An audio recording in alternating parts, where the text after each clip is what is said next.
Welcome back to the channel. This is Off the Pitch, brought to you by Azar Studio. Don't forget to like, share, and subscribe, and follow us on all social media handles. It is a season of celebration and sharing the money.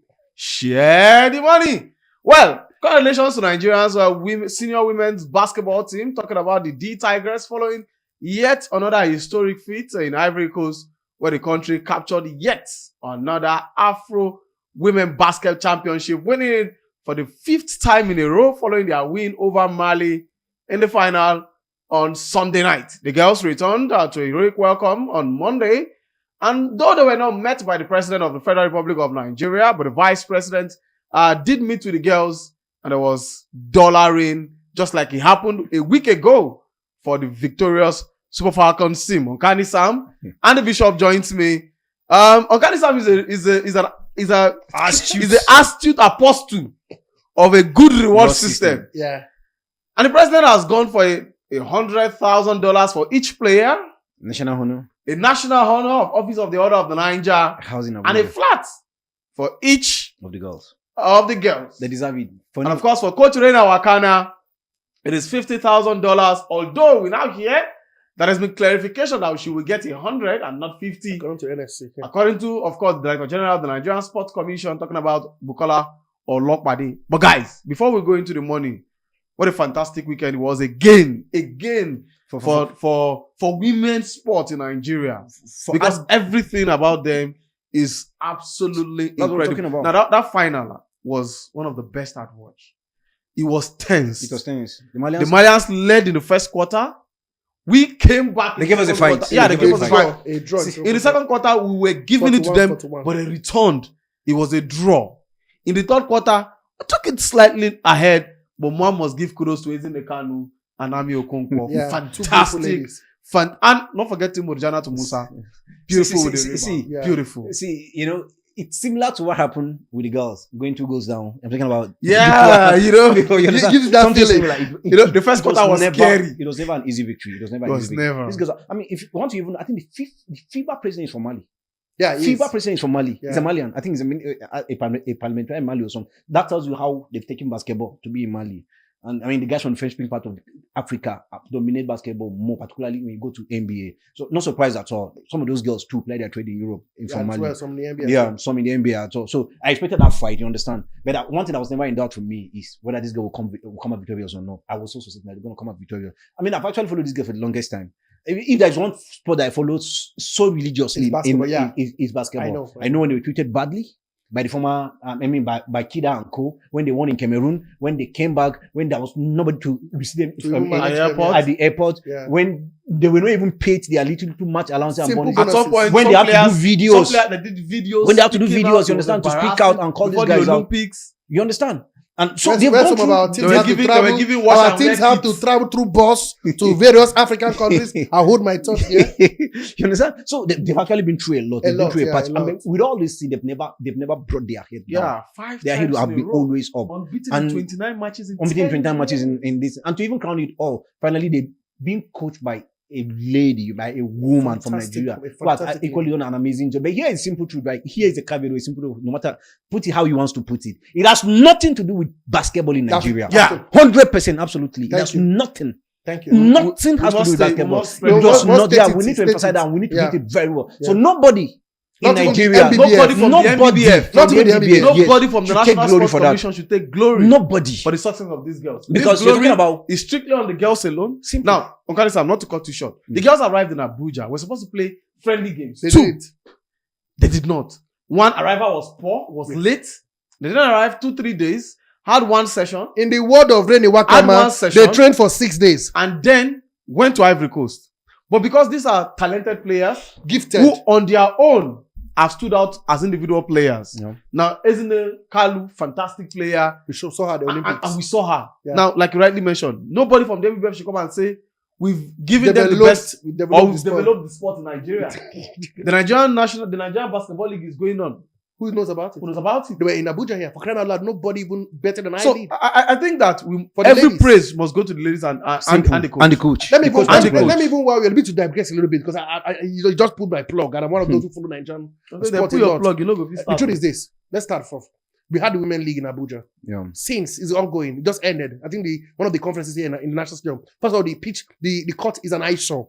I was there.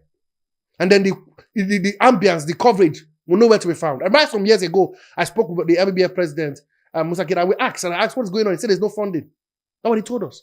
Now, the basketball men is about to begin. There's no hype about it.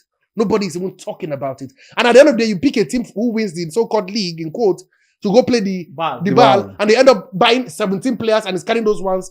And the next time you come, you play with those ones. When you go, we're going around the circle.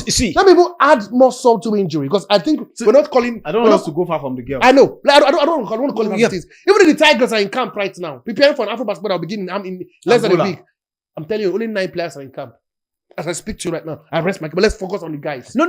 Just to add to what you actually 9 said, players like it's so annoying. Each time I hear there's no funding, when you were contesting, when you were vying, what was your plan? What was your plan? Were you contesting so that you'll be funded? What stopped you using? Sponsors?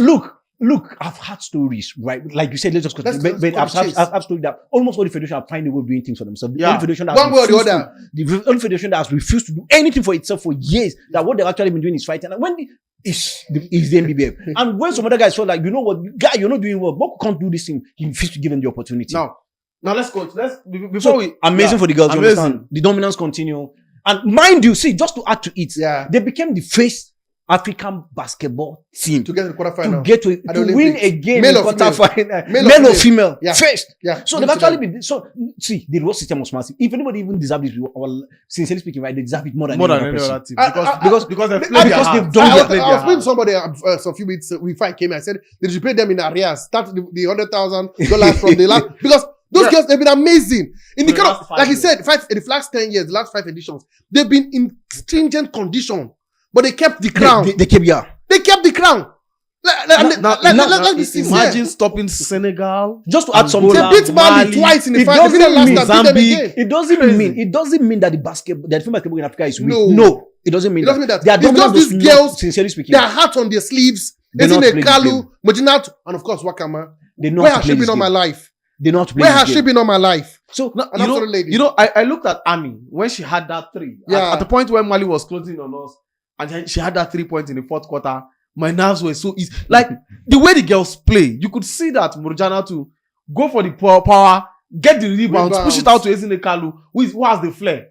Ezine does the dribbling, finds, of course, Ami, and the basket is there. Now, again, guys, we must praise Rena Wakana. No, she's very good. Did you see the team talk? Whatever she does to the girls exudes brilliance, confidence. Because the girls look at themselves and say, we look at the bench, there's somebody who believes in us. When they were down, they were not scared. She was no panic. I think it was the quarterfinal match. I'm trying to remember. Semi-final against Senegal. No, even the quarterfinal, there was a point we were down in the quarterfinal. Senegal, the semi-finals. We were like, everybody was down and out. Everybody like, Nigeria finally will drop the crown here. The way the girls sprung forth in that semi-final, I don't know somebody they're winning this title. And that's because you've got quality. You've got quality from the bench. You do, quality from the bench. So see, like you say, someone who can tweak the game and just say, okay, let's go hard right now. Let's keep. She managed the game properly. That's why I said, where has she been all my life? I've been here in Nigeria. so just absolutely all right. Great job. The reward was well deserved. Well deserved. I think they deserved it. After they did that in Olympic, because they didn't win a gold, they were not celebrated much. Nobody celebrated them. No, they were not celebrated much. After they, like I said, so many years ago, they've done this in back to back. Nobody for everything they deserve it. And if I was sincerely speaking, right, if I had the Ministry of Sport, I would make sure that none of these guys from the MBBF come close to them, so that they will know they shouldn't even come close at all, because they're a bunch of unserious individual. They don't want the growth of this game. Guess what they've actually done? They've ended the career of a generation of basketballers in Nigeria. Even the one before them. Remember the same girls qualified for the World Cup at some point? And because of the fracas, they could not go. And we lost so many players at that era. It's not going to be fair not to call out the person. Sunday Dari. Call him out. Because he was part of the presidential delegation that they sent to the final. And there's no mice in the world. One of the persons that destroyed basketball, especially the future of some of these girls, was Sunday Dari. Because you pull them out of a World Cup for no just reason. And after the girls qualified for no just reason. And thank God some of them have decided to be squabble at home. Some left, some never came back. I'm not going to call names. Some had an outburst and never came back. We had some players playing the NBA then who who didn't come back. Let me even digress a bit again to the men's. There were some players who left the Tigers because of as simple as issue as insurance. Yes. As simple as insurance. Yeah. They were vocal. As simple as They wanted insurance. insurance. So that I don't get injured and you are bothered Yeah. my club says, oh, I don't you think didn't get play. it. Then I'll get injured. My Then club I'll will not say, go back to the your club. country. Go back to the no. We don't even. You remember how we got to the last Olympics, the one that we were disgraced. It was Alex Nwora personal effort. Personal effort. He almost played the basketball. Personal effort. Well, see, congratulations to the girls, They $100,000 deserve for it. each of them, for 12 of the players, Yeah, and of course the Côte technical team, and a flat and ON. They were also treated to a very, very fantastic reception where they had a concert also last night. And I must say, No. Just to add to it, It's right? good. I think this is best time to be an athlete in Nigeria. one more. This is best time to be an athlete Do you in know what? Nigeria. I don't want to call it Let bank, me- but of wait, popularity. man. A bank hosted them today. Let And me- go down let- 200 million naira. Let me just to the say, girls. So dear, it's money time. dear Money Chan time. Eagles, and I lied, simple. You see, this is if I like, It's a clarion call. see, as in, A clarion call. Tinubu dey share money. 100,000 at stake. If you not like, make una no go with Chan. It is simple. Win, come back. OON. OON. Anas Yusuf. OON. House. Unduka Junior. OON. You know hard. You know? But we want some massive congratulations to the Nigerian D Tigers. I beg your pardon. For putting Nigeria once again on the map. Qualified now for the Women's World Cup in 2026. And hopefully they do better because we now want to go beyond the African continent. And now let's go to the world stage and do better. And I think at some point we'll find time to just talk about the ailing situation of Nigerian basketball. Yes. Yeah. I think it needs some attention. You understand? The ailing situation, because come on, you can't just end. You can't. A teaming youth like this should not just be How rendered can the useless for basketball personal first interest. division going on and there's no sight of it on the city? Abuja is hosting it. I can't see anything about it. Even if I'm a journalist, I will have no clue. No coverage on television. The sport is dead.